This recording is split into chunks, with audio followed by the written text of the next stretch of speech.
The whole town laughed at him for digging into the frozen hillside, and now they know why. A retired war veteran, wrapped in his red and black buffalo plaid flannel, chose an underground home on the edge of a brutal winter city, hoping only for warmth and quiet. But when a record-breaking blizzard tore through the town, his loyal German shepherd began barking toward the storm instead of the door.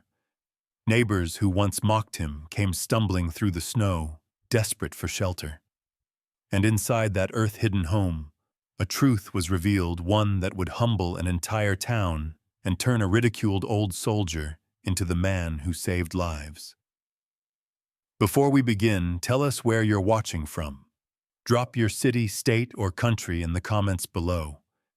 It's incredible to see how far these winter stories travel.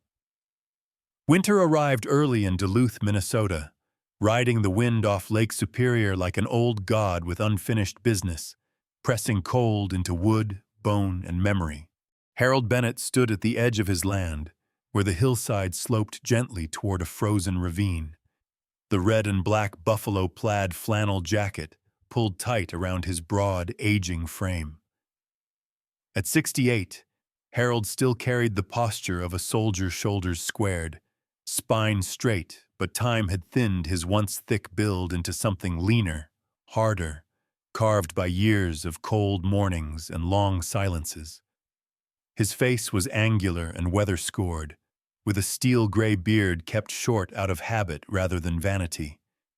Deep lines cut across his brow, not from age alone but from decades of watchfulness, the kind learned when sleep was dangerous and hesitation got men killed.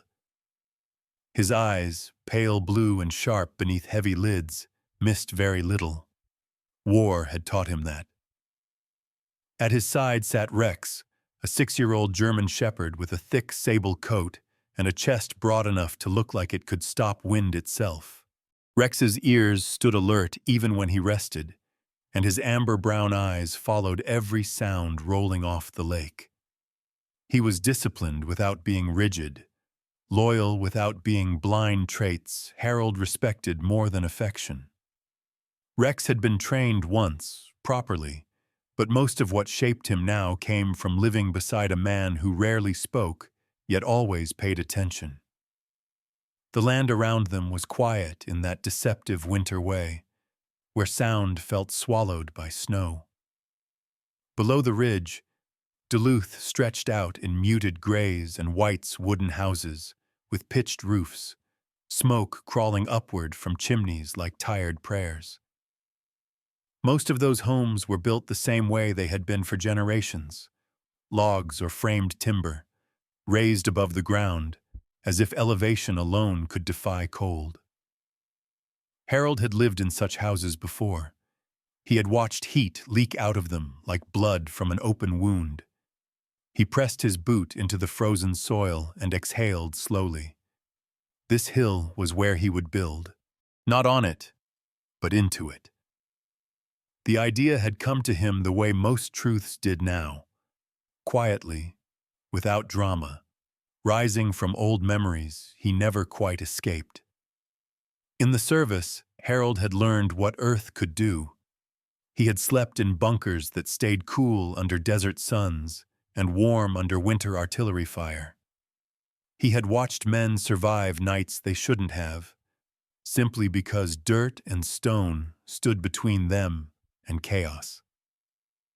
When he came home years later after the war, after the loss of friends whose faces still visited him in the dark, he carried that lesson with him, even when he didn't know how to use it yet.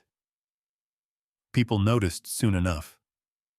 The first to stop was Sarah Whitmore, who lived 2 properties downhill in a narrow wooden house painted pale green, the kind of color meant to look hopeful against snow.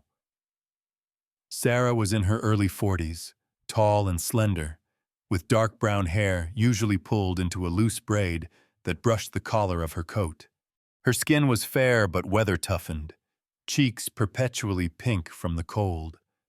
She had kind eyes, though there was caution in them too, the look of someone who had learned to mind other people's business without stepping too far into it.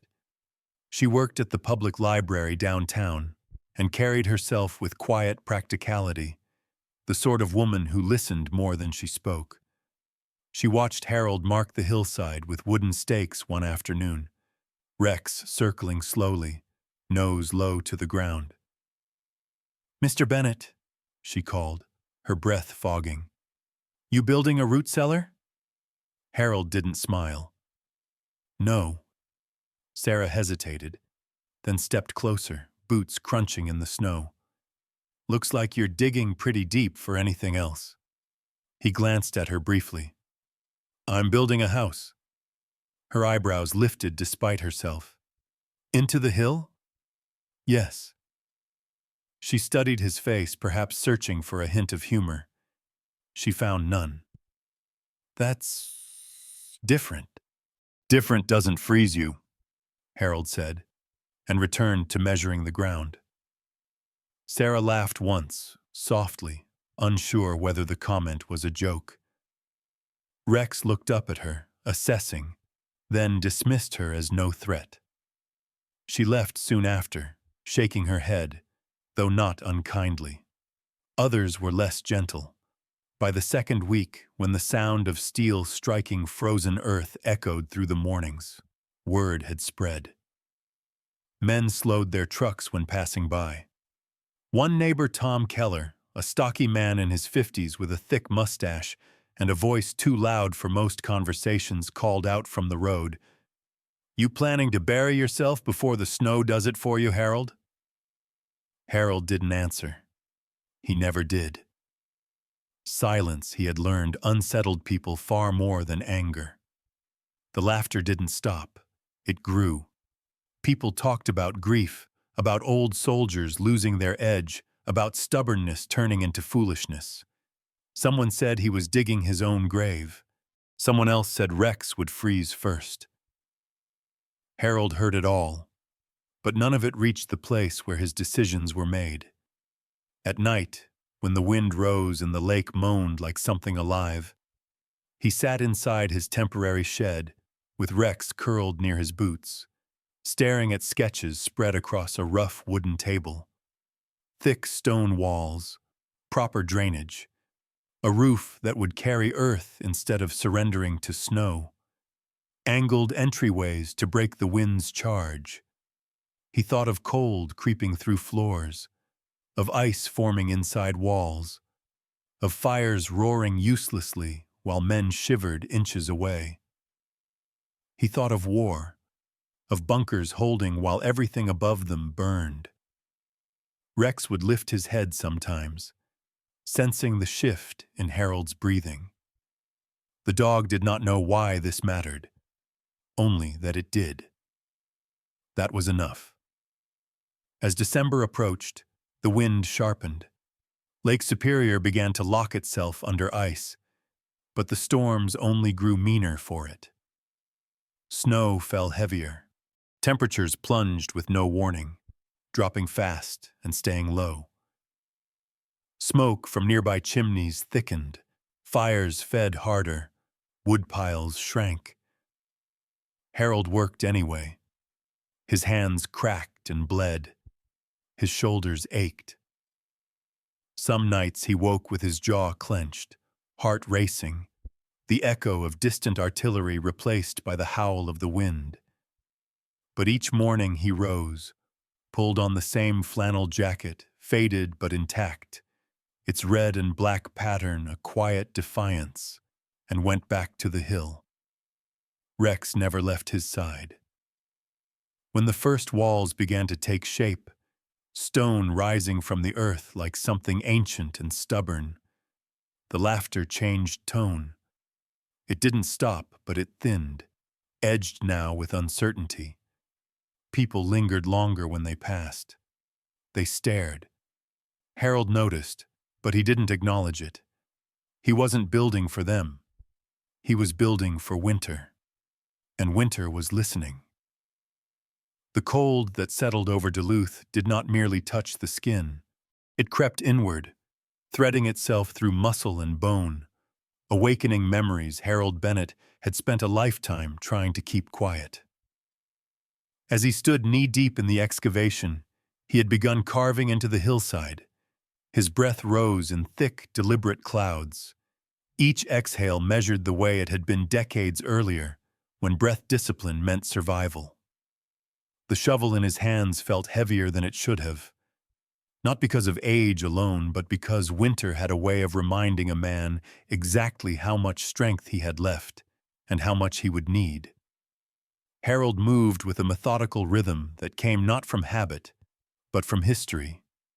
Each strike of the shovel, each pry of stone from frozen soil, echoed with something older than this hill. He had learned long ago that panic wasted energy, and wasted energy killed men.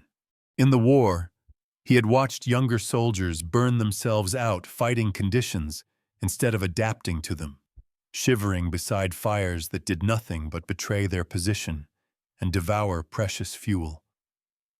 The men who survived longest were the ones who dug, who hid, who let earth and stone absorb the violence meant for flesh. That lesson had been branded into him the winter he lost most of his platoon.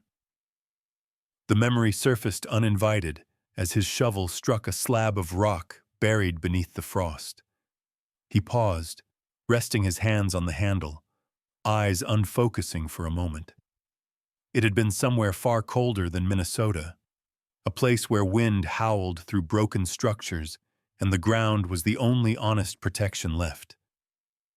They had dug then 2 frantic, bleeding, desperate scraping, shallow bunkers into soil stiff with ice while artillery thundered overhead. The earth had held when steel and wood failed. Men lived because dirt did not panic. Rex sensed the shift before Harold did. The German shepherd lifted his head from where he lay atop a mound of excavated soil, ears angling forward, amber eyes fixed on Harold's face. At 6 years old, Rex was fully grown, his thick winter coat darkening along the spine, his muzzle already dusted faintly with gray that mirrored his owner's beard. He rose and stepped closer, pressing his solid weight against Harold's leg, not demanding attention, simply grounding him. Rex had learned this instinctively, shaped by years beside a man whose silence often masked storms of thought. "I'm fine," Harold muttered, though he wasn't sure who he was reassuring. He resumed digging. Days passed in a blur of cold labor. Harold worked from dawn until the light failed, his movements efficient, almost clinical. He was not merely digging a hole, he was solving a problem. Drainage came first. He carved shallow channels along the uphill side, lining them with fist-sized stones hauled one by one from the ravine below. Water was a quieter enemy than cold, but just as lethal if ignored.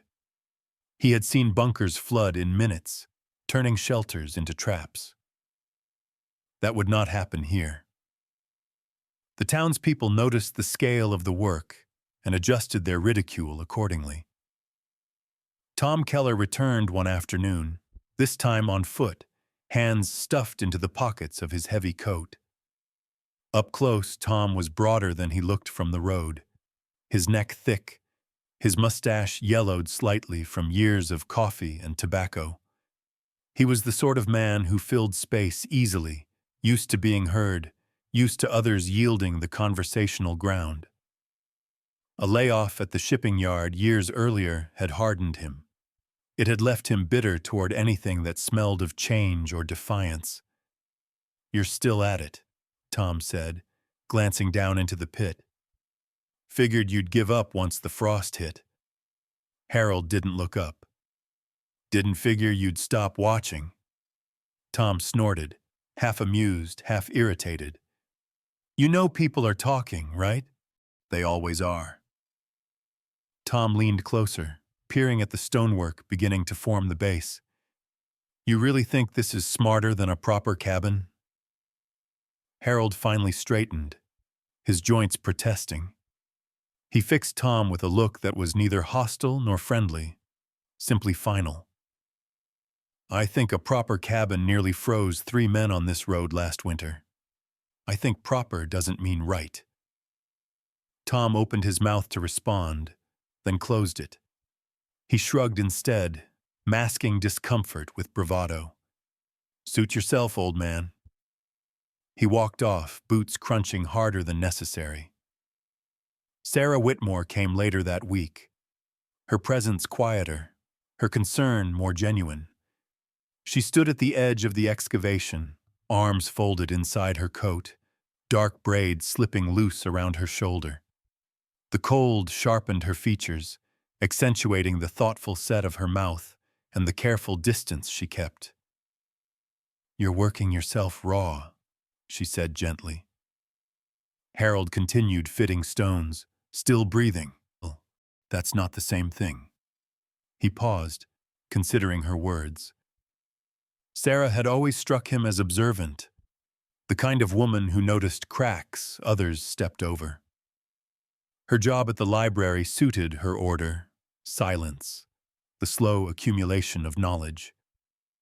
She had been widowed young, he knew that much, and the experience had carved a quiet resilience into her demeanor. "This hill won't care how tired I am," Harold said. "Winter won't either." Sarah sighed, rubbing her gloved hands together. "I don't think you're crazy," she said, as if admitting something risky. "I just worry." He nodded once. That was all he had to offer. As December deepened, the temperature plunged with increasing cruelty. The ground fought back harder, the soil freezing solid overnight, forcing Harold to break through inch by inch each morning. His hands split despite the gloves. His shoulders burned constantly.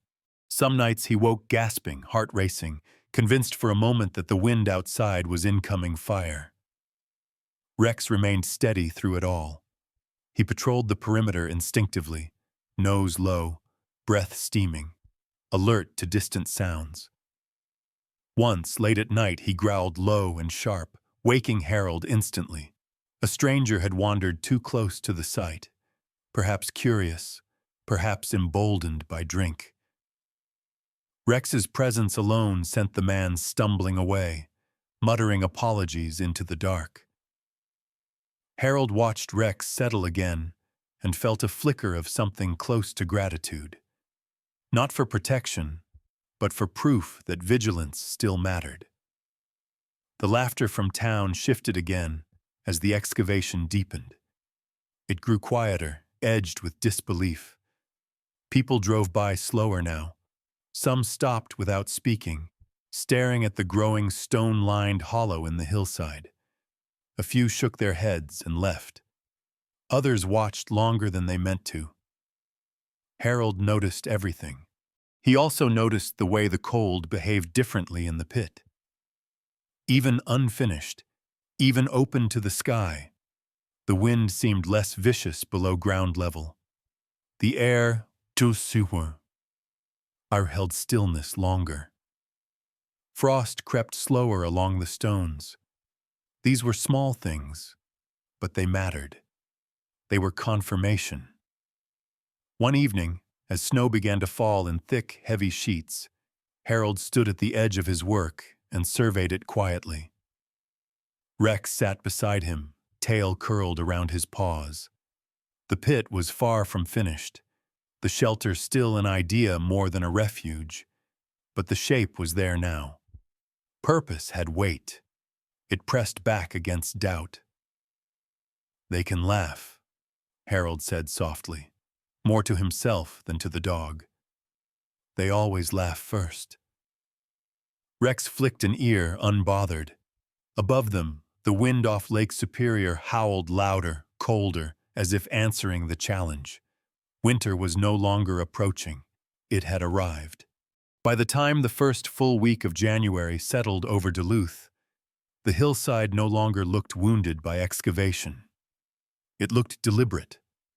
The raw earth had been tamed into structure, the chaos of digging replaced by lines that made sense to a man who had spent his life believing that survival depended on preparation rather than hope.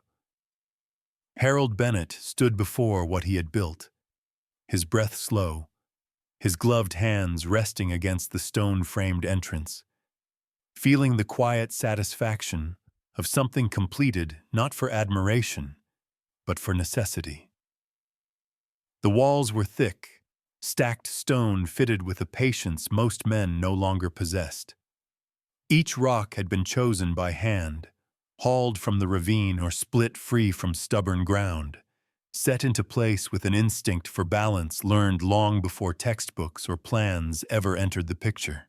The stone smelled faintly of damp earth and iron, a scent that reminded Harold of bunkers and tunnels where time lost its meaning and survival depended on mass, not elegance. Behind those walls, tons of soil pressed in from three sides, an invisible shield against the lake wind that screamed above but could not penetrate here. The roof was the last thing he finished, and the hardest. Heavy beams of pine spanned the shelter, their grain tight and straight, cut from trees Harold had selected himself after days of walking the forest. They were not the tallest trees or the prettiest, but the ones that had grown slow and dense under constant wind stress. Over those beams he layered planks, bark, tarred canvas, then soil 2 feet of it, topped with sod cut carefully from a nearby meadow. Within days, the roof began to look less like construction and more like part of the hill itself, grass dull and yellow beneath the snow, blending into the slope as if it had always been there. Rex approved immediately. The German shepherd paced the interior the first night they closed the heavy door, nails clicking softly on the stone floor. At 6 years old, Rex was old enough to be serious about his work and young enough to still trust it. He sniffed the corners, checked the low vents Harold had carved into the walls for airflow, then circled twice and lay down near the small stove with a satisfied huff. His thick coat already shed snow in clumps near the entrance, melting harmlessly into the gravel drainage beneath the floor. Rex had always understood shelter in a way people complicated.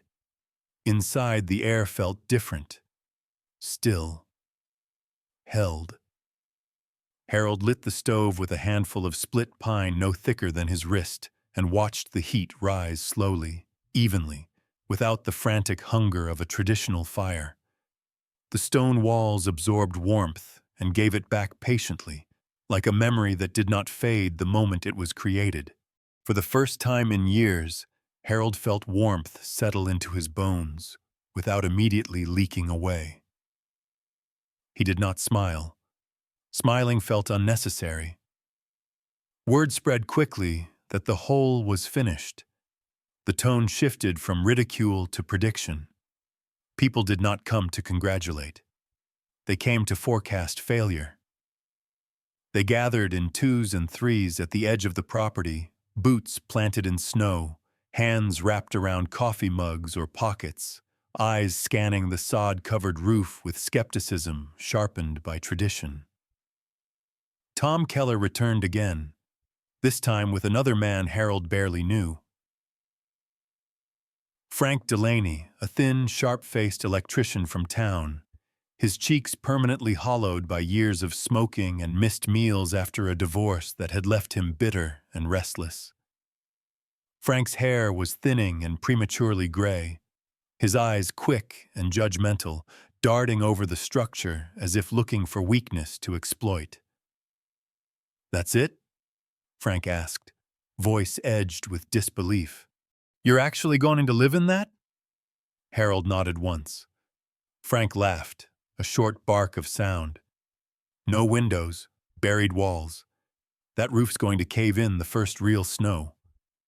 "It's built for more than snow," Harold replied. Tom crossed his arms, mustache twitching. "You always were stubborn," he said, though the insult lacked its old bite. "Still think winter hasn't shown its teeth yet." From behind them, Sarah Whitmore approached quietly, her long coat buttoned high, dark hair tucked into a knit cap. She had grown thinner over the winter, though it was hard to say whether cold or worry was the cause. Her skin looked paler against the gray sky, freckles standing out more sharply across her cheeks. She stopped beside the men, but did not join their laughter. "It's impressive," she said instead, studying the entrance. "In its own way." Frank snorted. "Impressive doesn't mean livable." Sarah met his gaze evenly. "Neither does tradition, if it fails." The men fell silent for a moment, surprised by the firmness in her voice. Sarah was not confrontational by nature. Years of widowhood had taught her restraint, but also how to speak when silence became complicity. She turned to Harold, concern flickering in her eyes. "You're sure about this?" Harold looked at her, then at Rex, then back to the hill. "I'm sure enough to sleep here." That night, the temperature dropped sharply. Wind rolled off Lake Superior with renewed fury, hurling ice against anything foolish enough to stand in its path. Above ground, houses groaned and popped as wood contracted. Stoves fed until their bellies glowed red. Harold closed the door, barred it from within, and let the world outside rage. Inside the shelter, the difference was immediate and undeniable. The wind became a distant murmur rather than a threat. The air remained dry, steady. The stove burned low, its heat spreading outward and lingering instead of fleeing. Harold sat on the simple bench he had built along the back wall, hands wrapped around a tin mug, listening to Rex's breathing slow into sleep. Yet doubt crept in anyway. It arrived in the quiet moments, when memory had room to speak. Harold stared at the stone walls and thought of all the times he had been certain before, certain a mission would succeed, certain a position would hold, certain men would come home. Confidence had never been enough on its own. He tested the vents again, adjusted the damper on the stove, checked the door seal with careful hands. This shelter had to work not just once, but every time it was needed. Above him, the sod roof held firm beneath fresh snow. The weight pressed down evenly, exactly as planned. No groaning beams, no shifting stone. Outside, the laughter did not stop, but it thinned. People still said the real test was coming. They spoke of blizzards that rolled in without warning, of nights when firewood vanished faster than hope, of winters remembered not for cold alone, but for the names they erased. Harold listened when he heard those stories drifting up the road. He did not argue. He simply returned inside, closed the door, and tended his small fire. Rex, sensing the tension Harold pretended not to feel, rose occasionally to patrol the interior, nails clicking softly, tail low but relaxed. He trusted the shelter because Harold trusted it, and because dogs, like soldiers, recognized solid ground when they felt it. The house was finished. The doubt was not. Winter watched from the lake, patient and cruel, waiting to decide who had been foolish and who had been prepared. The storm did not arrive the way storms usually did, with warning and patience, but like a door kicked in by something ancient and furious, tearing across Duluth in the dark hours before dawn. Harold Bennett sensed it before he heard it. Years of war had trained his body to recognize pressure shifts before the mind could name them. He woke abruptly on the stone bench, heart steady but alert, the small fire still glowing low in the stove. The air inside the shelter remained calm, almost indifferent, but something deeper told him the lake had turned violent. Rex lifted his head at the same moment, ears stiff, a low sound vibrating in his chest. Not a bark, not fear, but acknowledgement. By sunrise, the world above had vanished. Wind screamed down from Lake Superior with a force that bent trees until they groaned like wounded animals. Snow did not fall so much as it was hurled sideways, stripping visibility down to nothing. The temperature plunged without mercy, sinking fast past zero, then lower, as if intent on erasing any mistake made by flesh and wood. Above ground, houses began to fail, not collapsing outright, but betraying their inhabitants inch by inch. Cold slipped through seams. Floors exhaled frost. Walls sweated ice. Harold did not rush. He added a single split of pine to the stove, no thicker than his wrist, and adjusted the damper with care. Heat rose gently and stayed, absorbed by stone and earth, spreading without urgency. The shelter felt like a held breath, a pocket carved out of chaos. Rex paced once, then lay back down near the door, his broad body angled toward the entrance. His thick coat had already shed a dusting of snow from their last brief trip outside the night before. At 6 years old, Rex had seen storms, but never one like this. Still, his posture was calm. He trusted the ground beneath him. Hours passed. The storm worsened. Above, men fed their stoves until the metal glowed dull red, watching their firewood piles shrink at terrifying speed. Chairs were broken apart. Shelves dismantled. Anything that could burn did. And still the cold came through logs, through floors, through roofs, never meant to carry this kind of hatred from the sky. By mid-afternoon, the first knock came. It was not a confident knock, not the sound of a man certain of welcome. It was a frantic pounding, uneven, followed by a voice nearly torn apart by wind. Rex was on his feet instantly, teeth bared, standing squarely in front of the door, a living barrier. Harold rose slowly, his joints stiff but his movements precise. He slid the wooden bar aside and cracked the door just enough to see. Tom Keller collapsed forward as the opening broke the wind's grip on him. Snow crusted his beard and mustache into something almost white, his face raw and blotched, eyes wide with panic he had never learned how to hide. He was shaking violently, not from fear alone, but from cold that had begun to win. "Please," Tom rasped, voice stripped of its usual volume. "I can't stay there." Harold opened the door fully and stepped back. No words, no judgment. Rex remained planted at the threshold, muscles tense, eyes fixed on Tom's face, assessing. When Tom stumbled inside and fell to his knees, Rex sniffed once, then stepped aside, allowing him through. Pride had already been stripped away by the storm. There was nothing left to challenge. Harold closed the door and barred it again. The wind slammed uselessly against stone and earth. Tom sat hunched near the stove, boots leaking meltwater onto the stone floor, his hands trembling uncontrollably. Harold handed him a blanket and a tin mug of warm broth without ceremony.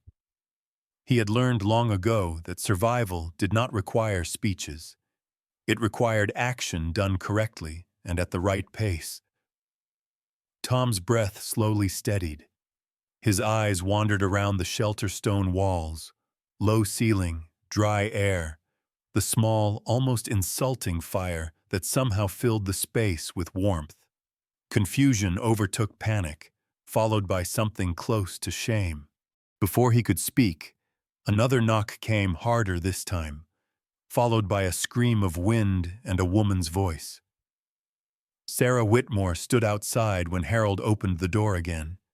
She was barely recognizable beneath layers of borrowed clothing, her tall, slender frame bowed forward against the storm.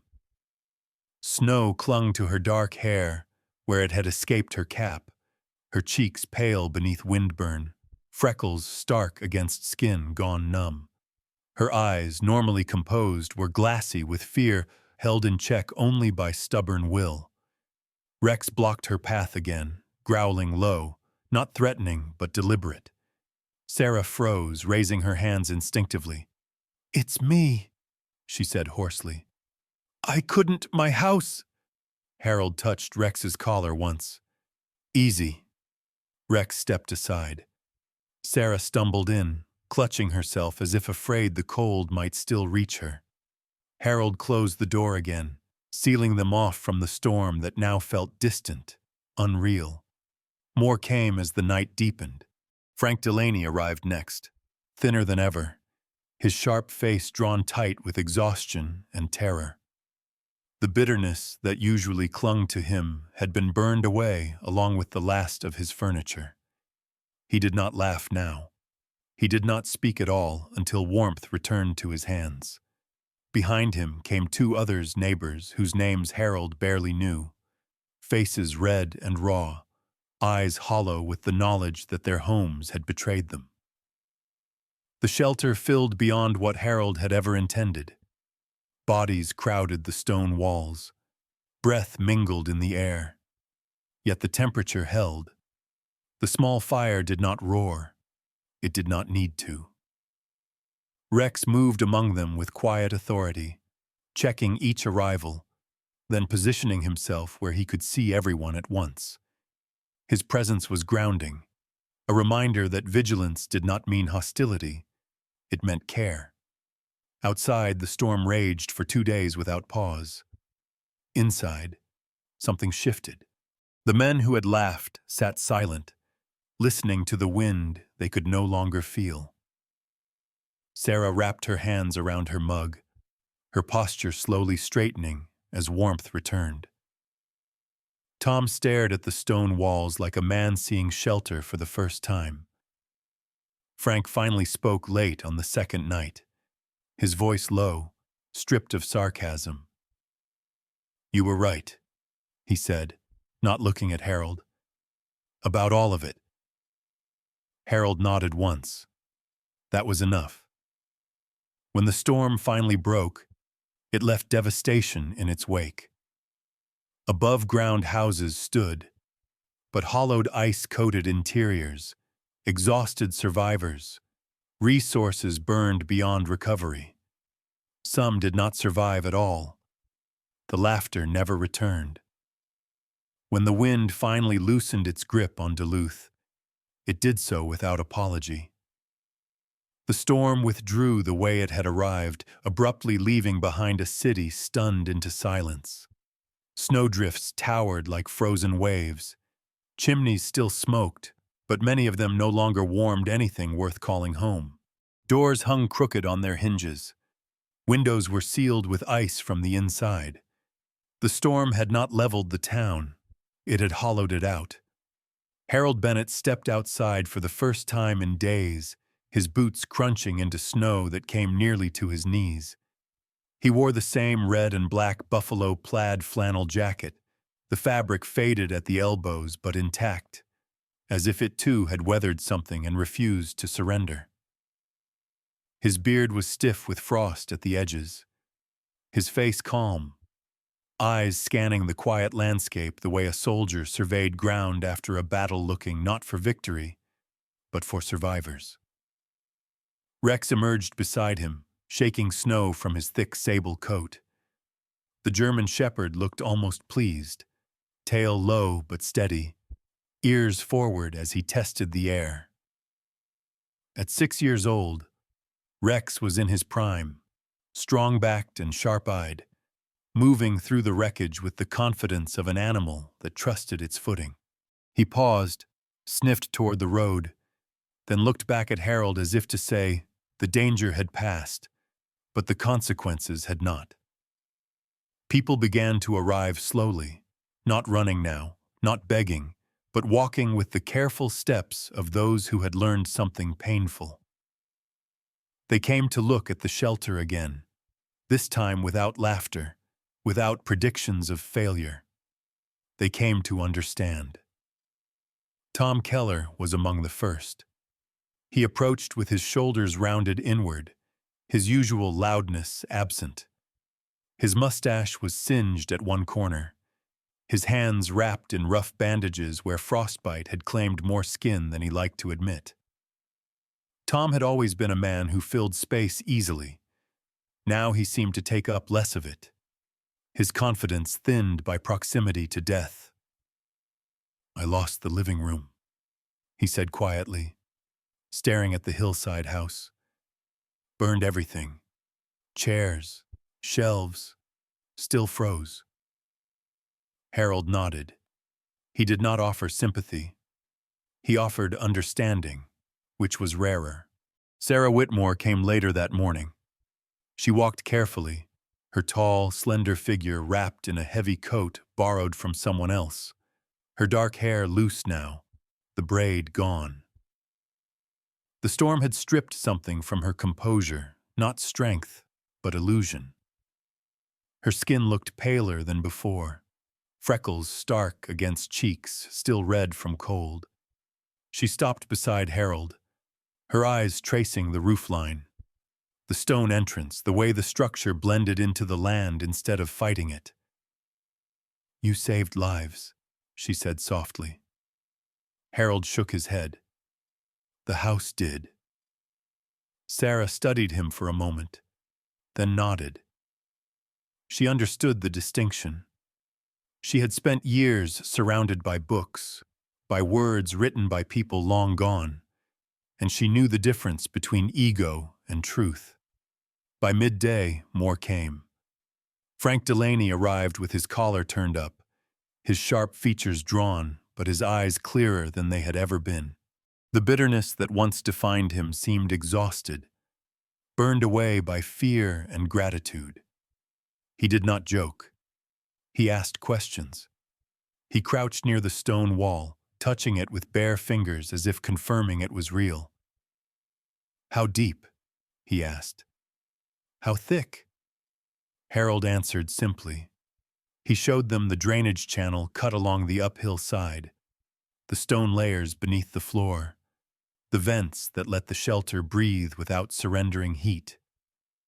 He explained the angled entryway that broke the wind's charge, the mass of earth overhead that turned violent temperature swings into something manageable.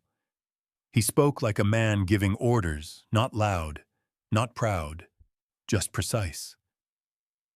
Rex remained nearby throughout, watching the gathering with calm authority. He accepted attention when offered, allowed hands to brush his thick coat, but never lost awareness of the space. To the children who appeared later wide-eyed, bundled into coats too big for them, he was gentle, lowering his head, letting them touch his ears. To the adults, he was a reminder. Protection did not have to roar. In the days that followed, the shelter became a place of learning. People came with notebooks, with tape measures, with hesitant ideas they had once dismissed. Some were men hardened by decades of routine. Others were younger, less anchored to tradition, their faces marked by curiosity instead of certainty. Harold did not turn anyone away. He did not charge money. Knowledge, he believed, was meant to circulate, or it died unused. One afternoon, a man Harold had never met before arrived on a battered snowmobile. His name was Daniel Ruiz, mid-30s, broad-shouldered, with a thick black beard and tired eyes that suggested responsibility had found him early and stayed too long. He worked maintenance for the city and had lost a cousin in the storm when an above-ground furnace failed. Daniel listened more than he spoke, nodding slowly as Harold explained thermal mass and earth insulation. "This isn't about hiding," Daniel said eventually. "It's about surviving." Harold met his gaze. Exactly. As winter stretched on, small changes appeared across the outskirts of Duluth. Pits were dug, hillsides measured, stone gathered. Not everyone committed fully, but enough did to shift something deeper than architecture. The town began to question what it meant to be strong. Sarah helped where she could, organizing notes, borrowing books on old earth-sheltered homes from Scandinavian countries, translating ideas into practical steps for neighbors who had never trusted anything that didn't look like a cabin. She moved with quiet purpose now, her grief reshaped into usefulness. In the evenings, she sometimes stayed to talk with Harold, their conversations sparse but steady, shaped by shared understanding rather than comfort. Harold returned each night to his routines. He split wood carefully, though he needed far less than anyone else. He fed Rex, brushed the snow from his coat, checked the vents, adjusted the stove. He slept deeply, dreamless more often than not. The memories still existed, but they no longer cut as sharply. Purpose had dulled their edge. The laughter never returned. What replaced it was something heavier, something slower, respect earned not through argument, but through endurance. People no longer pointed when they passed the hillside. They nodded. Some even smiled. Harold noticed, but he did not change. He still wore the same flannel jacket. He still walked with Rex at his side. He still spoke only when needed. Winter eventually loosened its hold. Snow softened. Days lengthened. The shelter remained cool, dry, steady, just as effective in thaw as it had been in freeze.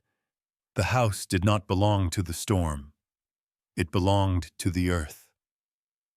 One evening, as the sun dipped low and painted the snow in pale gold, Sarah stood beside Harold outside the entrance.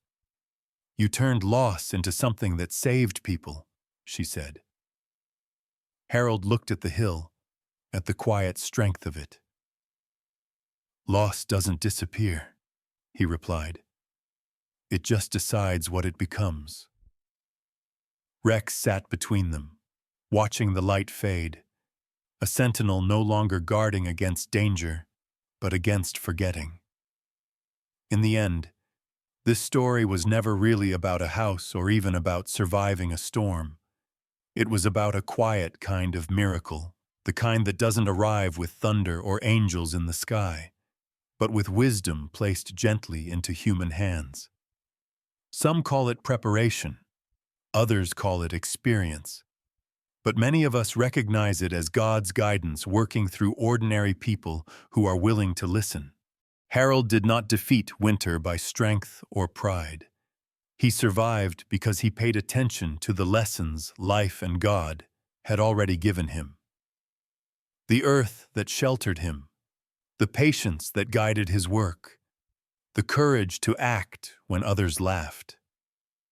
These were not accidents. Scripture reminds us that the prudent see danger and take refuge. Sometimes, God's protection does not come by removing the storm, but by teaching us how to stand when it arrives. In our daily lives, we face storms too, not always of snow and wind, but of fear, loss, loneliness, and uncertainty. And just like in this story, the answers are often quieter than we expect. They come through humility, preparation, and the willingness to trust a path that others may not understand. The miracle is not that the storm ends, but that we are given what we need to endure it. If this story touched your heart, take a moment to share it with someone who may need hope today. Let us know where you're watching from by leaving a comment below. We read everyone, and your voice matters here. And if you believe that stories like this remind us of faith, resilience, and God's quiet work in the world, please subscribe to the channel so we can continue sharing them with you. May God bless you, protect your home, and grant you peace in every season of life. May He guide you through your storms, strengthen you in your waiting, and surround you with warmth when the world feels cold.